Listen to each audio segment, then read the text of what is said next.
ফারজানা রশিদ রূপার সহযোগিতায় শুনছেন সংবাদ শিরোনাম। কসবা টিভির ডেস্ক রিপোর্ট। কসবা টিভি, হৃদয়ে বাংলা। এখন বিস্তারিত জানাচ্ছেন আফরোজা রশিদ হাসি। যুগে হচ্ছে সোশ্যাল মিডিয়ার যুগ। আমরা সবাই দেখা যায় সোশ্যাল মিডিয়া নিয়েই ব্যস্ত থাকি। এখন হয়তো আমাদের আর বই পড়ার সময় হয় না। এখন দেখা যায় আমরা একসাথে যদি 10-12 জন বন্ধু একসাথে আড্ডা দেয়, তখন দেখা যায় সবাই একদম নিচের দিকে হয়ে মোবাইলের দিকে তাকিয়ে থাকি। এখন হয়তো আমাদের আর বই পড়ার সময় হয় না। তো ঠিক এই সময়ও এসেও আমি শুরুতে এই জন্য স্বেচ্ছাসেবী সংগঠনকে ধন্যবাদ জানাতে চাই। তারা সুন্দর একটি আয়োজন করেছে।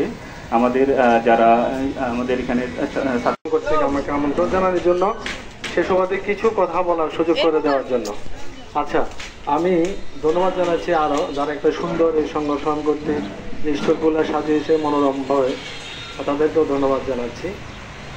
তো এই 21 মানে কি, আমাদের নতুন প্রজন্ম যারা সামনে বসে আছে তখন হয়তো অনেকে বইয়ের মধ্যে সীমাবদ্ধ ছিল।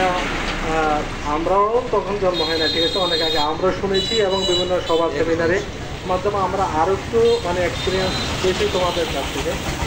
আসলে 21-এর সাথে আমাদের বাঙালি জাতি যে স্মৃতি জড়িত, এটা আমরা সবাই জানি। তোমরা জেনেছ, তোমাদের শিক্ষকদের কাছ থেকে, বাবা মায়ের কাছ থেকে অবশ্যই এটা জেনেছ।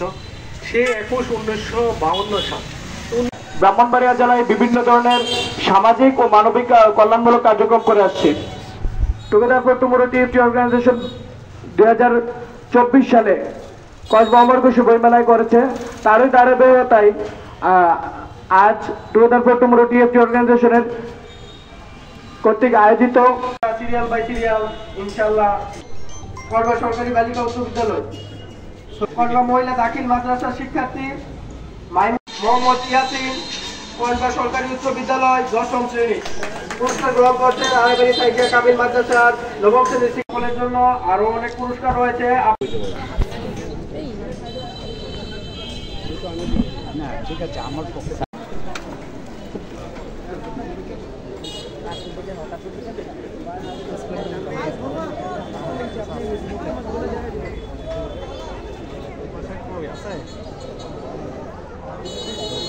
কসবা টিভির সংবাদের সাথে থাকার জন্য ধন্যবাদ জানাচ্ছি। পরবর্তী সংবাদ পেতে আমাদের চ্যানেলটি সাবস্ক্রাইব করে রাখুন।